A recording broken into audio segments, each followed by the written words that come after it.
two coming through, I think.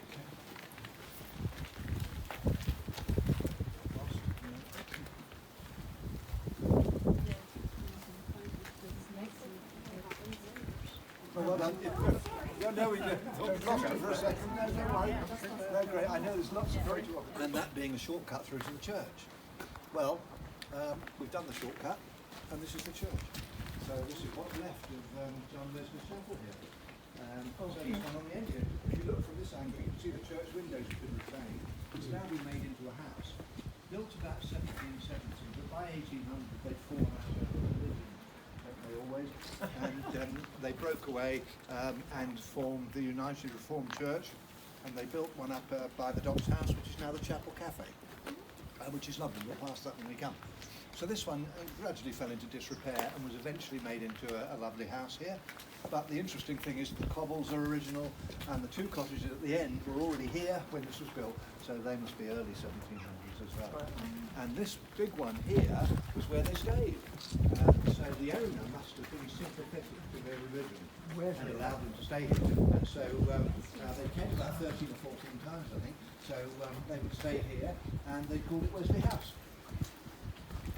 You've got the plaque up there, sort of showing this as Wesley House, yeah.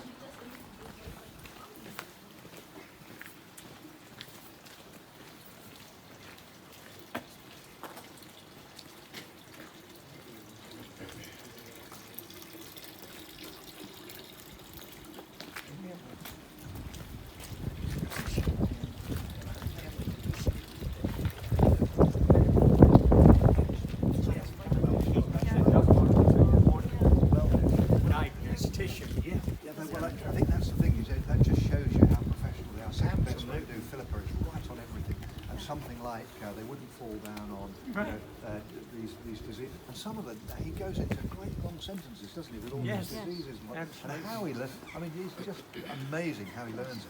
I mean, it's really incredible. Now, folks, the village pump here. Remember, we said no water till 1940. Well, this was the source of water till 1940.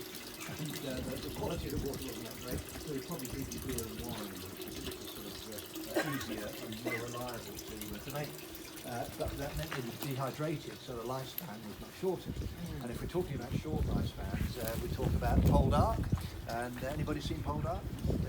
The old Cornish one from the 1790s? Yeah. And that one, they would be definitely drinking beer and wine there, and the lifespan would have been much, much shorter. The Cornish miners, their average lifespan was 31 to 34, starting at 8.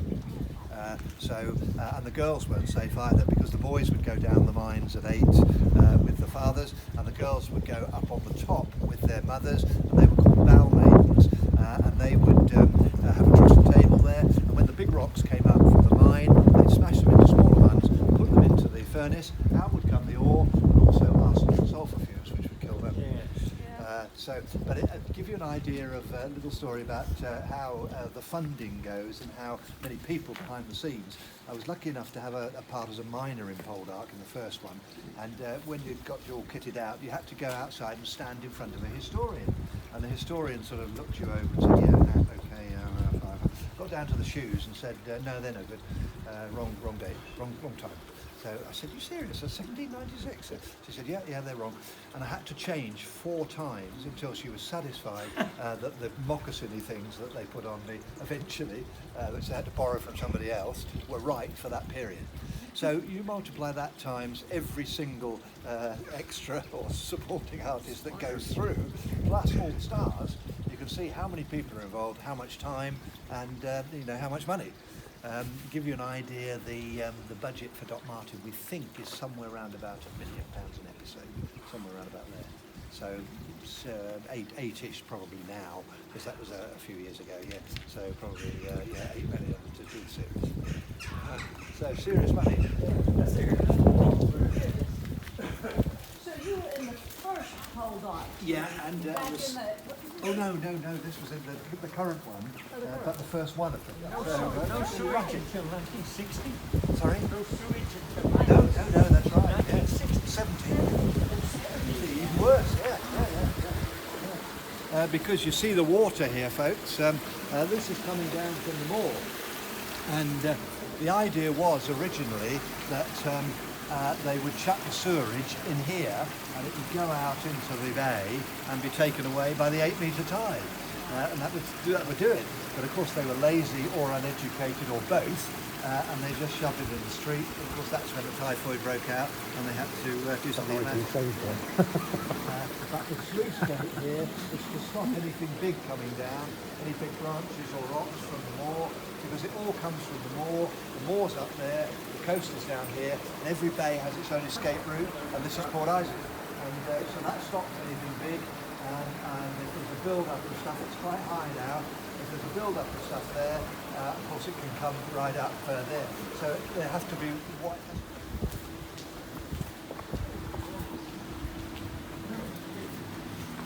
Always come down to Fisher's Cottage, isn't there? Yeah.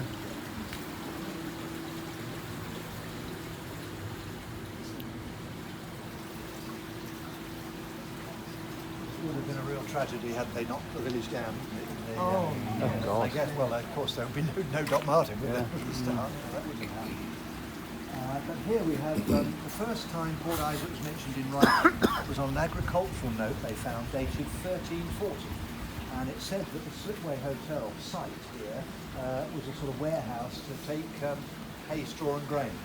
And that made sense because the coal boat would come in, dropping stuff off just down there, and then they could easily put the other stuff on and take it back to Bristol. See, look behind you right there, on the wall there's the original hook and pulley there for the grain bags to be lifted up from the ground here and put through that door there into this building here and stored, waiting for the next boat to come through. So it would just keep it in the dry until the next boat came through.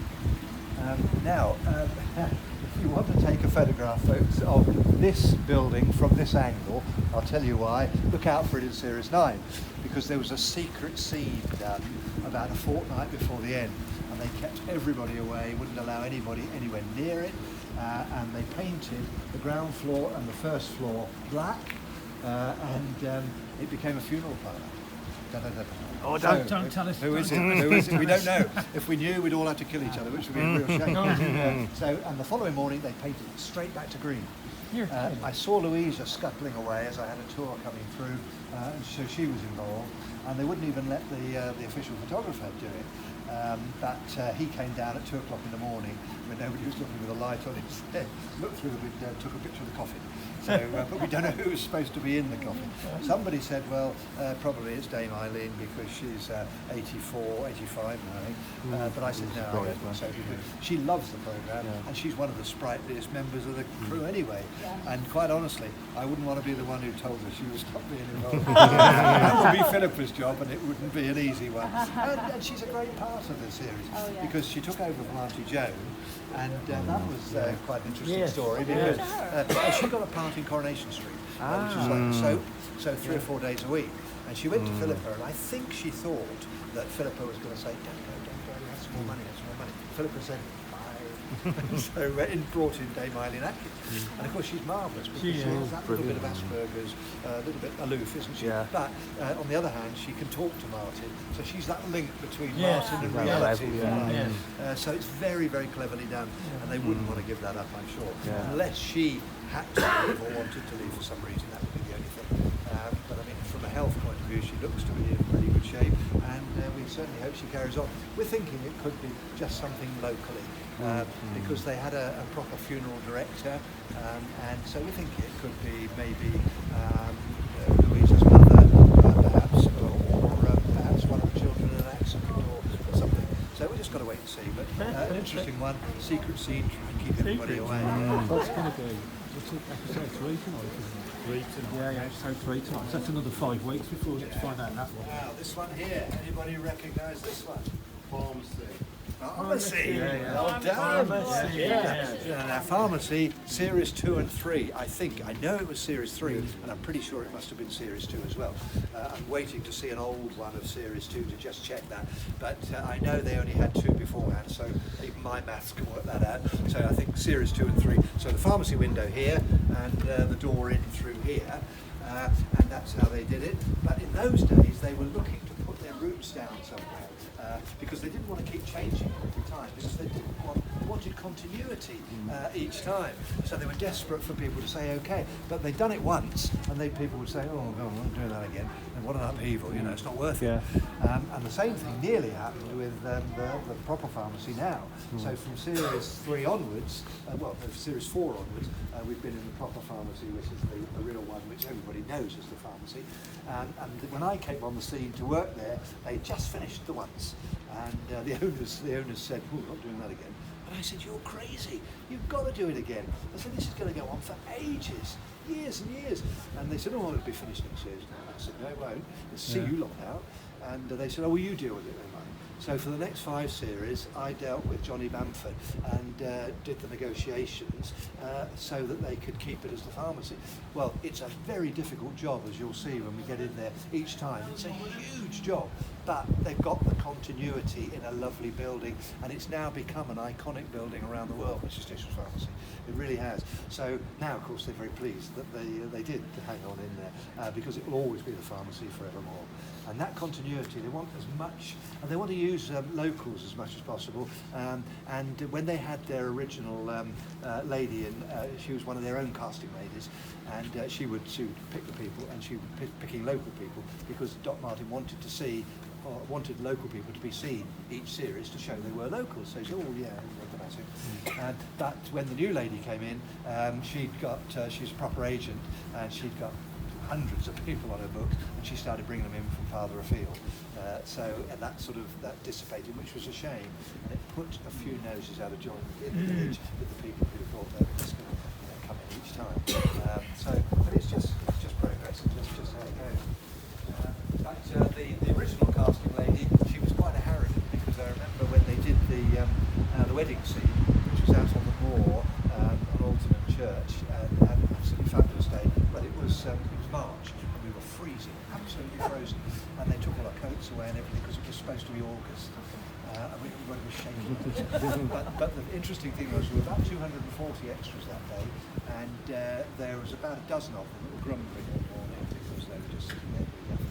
Well, I mean, that's what you do. You know, you have to accept that. But they were doing. This lady came in, and the casting lady, and she gave them the biggest mouthful of swear words I'd never even heard of before. And she just gave them a lot and sacked them on the spot. Who doesn't swear? And I saw a couple of people sacked for going into the pub lunchtime instead of having their lunch and staying. So they don't take any prisoners. You know, if you are picked to do it, you turn up on the basis that you're going to do what they tell you, how they tell you, when they tell you.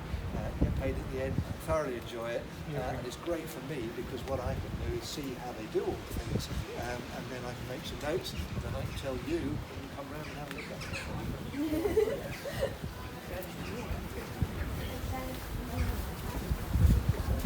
The gods are shining down on us for this stuff now. Perfect day for it, wasn't it? Yeah. Chucking down right. Well, it's on every day. I know. To get such good light as well. Yeah. Won't be the same.